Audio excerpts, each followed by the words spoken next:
ಈಗಾಗಲೇ ನಿಮ್ಮೆಲ್ಲರಿಗೂ ಗೊತ್ತಿರೋ ಹಾಗೆ ಈ ಕಳೆದ ಒಂದು ವಾರದಿಂದ ತಂಬಾಕು ಬೆಳೆಗಾರರಿಗೆ ಭಾಳಷ್ಟು ಈ ರೇಟ್ ಏನು ಕುಸಿತಾ ಇರೋ ಕಾರಣಕ್ಕಾಗಿ ಅವರು ಪ್ರತಿಭಟನೆ ಮಾಡ್ತಾ ಇದ್ದಾರೆ.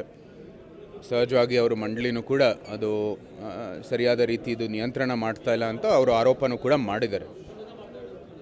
ಈಗಾಗಲೇ ಈ ಏನು ಟ್ಯಾಕ್ಸ್ ಬಂದಿದೆ GSTಯಲ್ಲಿ 40%, ಜೊತೆಗೆ ಇನ್ನೊಂದು ಸೆಸ್ ಬಂದಿದೆ, ಅದನ್ನ ಪುನಃ ಪರಿಶೀಲನೆ ಮಾಡಬೇಕು ಅಂತ ನಾವು ಮಾನ್ಯ ಹಣಕಾಸಿನ ಸಚಿವರಾದಂಥ ಶ್ರೀಮತಿ ನಿರ್ಮಲಾ ಸೀತಾರಾಮನ್ ಅವರಿಗೆ ನಾವು ಬೇಡಿಕೆಯನ್ನು ಕೊಟ್ಟಿದ್ದೀವಿ. ನಾವು ಮತ್ತು ಎಲ್ಲ ಆಂಧ್ರ MP ಗಳು ಅದನ್ನ ಪುನಃ ಪರಿಶೀಲನೆ ಮಾಡ್ತಾ ಇದ್ದಾರೆ. ಮತ್ತು ಅದಕ್ಕೆ ಏನು ಸೂಕ್ತ ಏನು ಪರಿಹಾರ ಕೊಡಬೇಕಾಗಿದೆ ಅದು ಕೊಡ್ತಾರೆ. ಆದರೆ ಒಂದು ತಂಬಾಕು ಒಂದು ಹಾನಿಕಾರಕ ಅಂತ ಒಂದು ಬೆಲೆ ಮತ್ತು ನಂತರ ಅದು ಮಾಡುವಂಥದ್ದೆಲ್ಲ ವಸ್ತುಗಳು ಹಾನಿಕಾರಕ ಅಂತ ಸಮಾಜಕ್ಕೆ ಒಂದು ಸೂಕ್ತವಾದಂಥ ತೆರಿಗೆ ಇರಲೇಬೇಕು. ಅದಿರುತ್ತೆ, ಆದರೆ ಅದು ಸೂಕ್ತವಾದಂಥ ಒಂದು ರೇಟಲ್ಲಿ ಕೊಡ್ತಾರೆ ಅಂತ ಈಗಾಗಲೇ ಹೇಳಿದ್ದಾರೆ. ಆದರೆ ಈ ಕಡೆ ಆ ಟ್ಯಾಕ್ಸು ಗ್ರಾಹಕರ ಮೇಲೆ ಇರ್ತಕ್ಕಂಥದ್ದು ಇವರು ಏನು ಸಿಗರೇಟ್ ಉತ್ಪಾದನೆ ಮಾಡುವಂಥದ್ದು ಕಂಪ್ನಿಗಳಿದ್ದಾರೆ ಅವ್ರ ಮೇಲೆ ಇಲ್ಲ.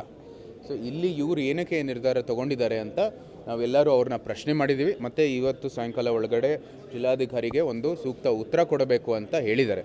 ಜೊತೆಗೆ ಇವತ್ತು ನಿನ್ನೆ ನಾವು ಕಟ್ಟೆಮಲವಾಡಿಗೆ ಭೇಟಿ ಕೊಟ್ಟಿದ್ವಿ. ಅಲ್ಲಿ ರೈತರೆಲ್ಲ ಹೇಳಿದ್ದು 2 ದಿನ ಆದರೂ ನಡೀಲಿ, ಯಾಕಂದರೆ ಇರೋವಂಥದ್ದು ಸ್ಟಾಕ್ ಆದರೂ ಅದರ ಮಾರಾಟ ಆಗಲಿ ಅಂತ.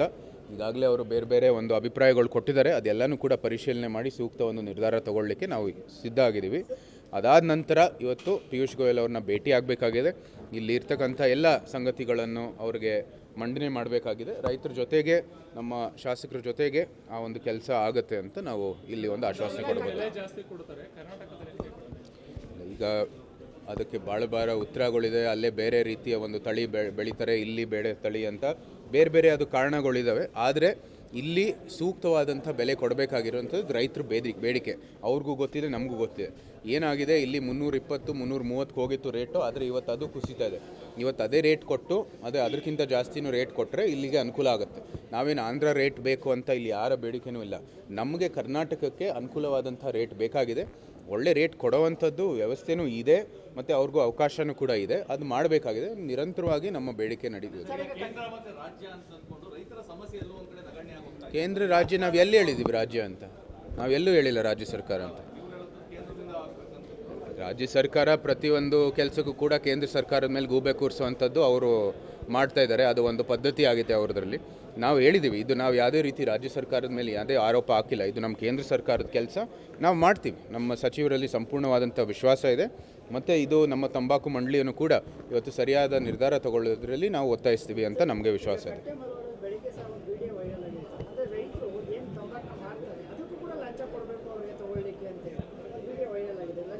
ಇಲ್ಲ, ಯಾವುದೇ ಒಂದು ನಿರ್ದಿಷ್ಟವಾದಂಥ ಪ್ರಕರಣ ಇದ್ದರೆ ದಯವಿಟ್ಟು ನಮ್ಮ ಗಮನಕ್ಕೂ ತೊಗೊಂಡು ಬನ್ನಿ. ಅದು ನಾವು ಅದ್ರ ಜೊತೆಗೆ ನಿರ್ದಿಷ್ಟವಾಗಿ ನಾವು ಡೀಲ್ ಮಾಡ್ತೀವಿ. ಅದ್ರೇನು ಸಮಸ್ಯೆ ಇಲ್ಲ. ನಾವು ಅದನ್ನ ಬಗೆಹರಿಸುವಂಥದ್ದು ಕೆಲಸ ಮಾಡ್ತೀವಿ. ಆ ಥರ ಯಾವುದಾದ್ರೂ ಅಧಿಕಾರಿ ಅಥವಾ ಯಾವುದಾದ್ರೂ ಒಂದು ವ್ಯಕ್ತಿ ಒಂದು ಲಂಚ ತಗೋತಾ ಇದ್ದರೆ ಅದಕ್ಕೆ ನಾವು ಸೂಕ್ತವಾದಂಥ ಕ್ರಮ ತಗೋತೀವಿ.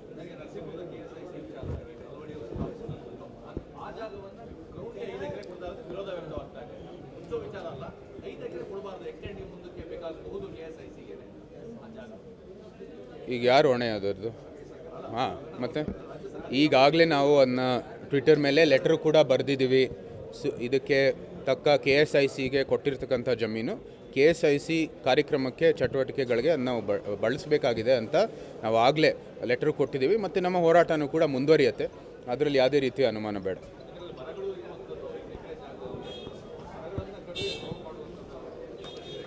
ಇವ್ರು ಯಾವ ರೀತಿ ಈ ಥರ ನಿರ್ಧಾರಗಳು ತೊಗೋತಾ ಇದ್ದಾರೆ ಅಂತ ನಂಗೆ ಗೊತ್ತಿಲ್ಲ. ಯಾಕಂದರೆ ಒಂದು ಕಡೆ ಇಲ್ಲಿ ನಮ್ಮ ಬೃಹತ್ ಕೈಗಾರಿಕೆ ಅಲ್ಲಿ ಸಚಿವರಾದಂಥ ಕುಮಾರಸ್ವಾಮಿ ಅವರು HMT ಜಾಗದಲ್ಲಿ ಕೆಲಸ ಮಾಡೋಕ್ಕೆ ಅದೇ HMT ಜಾಗ ಅಂತ ಅದು ಫಾರೆಸ್ಟ್ ಲ್ಯಾಂಡಲ್ಲಿ ಅಲ್ಲೋಗಿ ಹೇಳ್ತಾರೆ. ಇಲ್ಲಿ ನಿಜವಾದಂಥ ಒಂದು ಅರಣ್ಯ ಇರೋ ಜಾಗದಲ್ಲಿ ಬಂದ್ಬಿಟ್ಟು ಅವರು ಇಲ್ಲ ಇದು ಕೆಡೋದಕ್ಕೆ ಅಥವಾ ಮರ ಕಡಿಯೋದಕ್ಕೆ ಸಾಧ್ಯ ಆಗುತ್ತೆ ಅಂತ ಹೇಳ್ತಾರೆ. ಸೊ ಯಾವುದೇ ರೀತಿ ತಾರ್ಕಿಕವಾಗಿ ಇವರು ನಿರ್ದೇಶನ ತಗೋತಾ ಇಲ್ಲ. ಅದು ಭಾಳ ಸ್ಪಷ್ಟವಾಗಿ ನಮಗೆ ಕಾಣ್ತಾ ಇದೆ.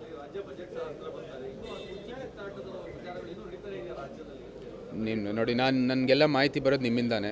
ಸೊ ನೀವೇ ಅದಕ್ಕೆ ಒಂದು ಸರಿಯಾದಂಥ ಉತ್ತರ ಕೊಡಬೇಕಾಗಿದೆ. ಕಾಂಗ್ರೆಸ್ಸಿನ ಆಂತರಿಕ ವಿಚಾರ ನನ್ನ ಬಗ್ಗೆ ನನಗೇನು ಮಾಹಿತಿ ಇಲ್ಲ. ನಮಗೆ ನಮ್ಮ ಹೋರಾಟ ಈ ಜನರಿಗೆ, ನಮ್ಮ ಕರ್ನಾಟಕ ರಾಜ್ಯಕ್ಕೆ ಒಳ್ಳೆ ಅಭಿವೃದ್ಧಿ ಆಗಬೇಕಾಗಿದೆ. ಅವರ ಹಿತಕ್ಕಾಗಿ ನಾವು ಕೆಲಸ ಮಾಡಬೇಕಾಗಿದೆ. ಅಷ್ಟೇ ನಮ್ಮ ಆಗ್ರಹ. ಮುಖ್ಯಮಂತ್ರಿ ಯಾರು ಆಗ್ತಾರೋ ಇಲ್ವೋ ಅದು ನಿಮಗೆ ಮತ್ತು ನಮ್ಮ ಕಾಂಗ್ರೆಸ್ಗೆ ಬಿಟ್ಟಿರೋದು.